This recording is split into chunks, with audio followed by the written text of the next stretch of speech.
So, Sam Altman is, of course, among several tech leaders like Elon Musk and Jack Dorsey, who have been proponents of universal basic income UBI as a potential antidote to the negative effects of technology automating people's occupations. We actually have a statement from Sam Altman from 2016, and he wrote something that still echoes true today.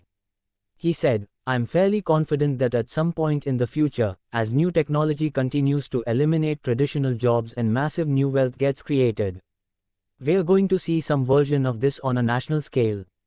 Essentially, what he's stating there is that while these initial experiments with maybe just 100 or 1,000 people in small select environments are important, we will most likely need to see some level of this in the future as technology continues to automate traditional roles.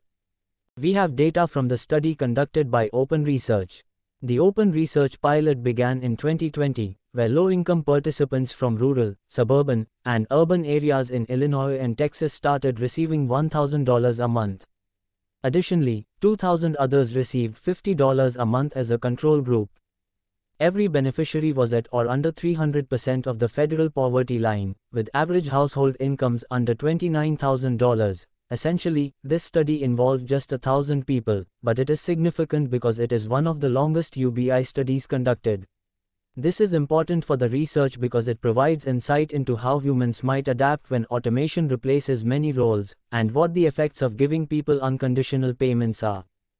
Traditionally, it has been found that such programs reduce stress levels and increase savings. The first set of results from the study, based on 3 years of payments, showed that participants used the funds to buy essentials like food, rent, and transportation, and not vice versa.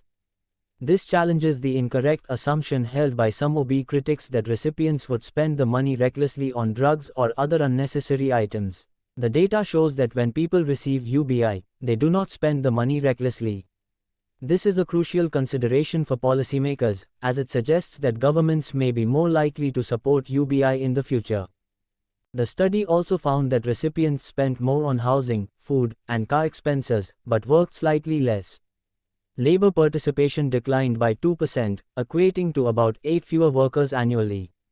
While some may interpret this as a negative outcome, it is important to understand that both increased and decreased work hours can be positive outcomes, depending on individual circumstances. For example, one person might work more due to improved opportunities, while another might work less to spend more time with family. A Vox article highlighted the need to insulate the case for basic income from the volatility and unknowns of AI. The article suggests that basic income should not be tied solely to the fear of AI-driven unemployment, as this could make support for UBI vulnerable if AI does not cause significant job losses. Instead, basic income should be considered as a necessary support for those on the poverty line, regardless of AI impact.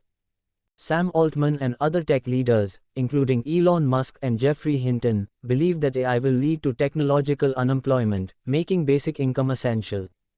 However, it is important to consider that if AI turns out to be less disruptive than expected, support for basic income might wane. Nonetheless, as technology advances, programs to help those affected by AI will be necessary.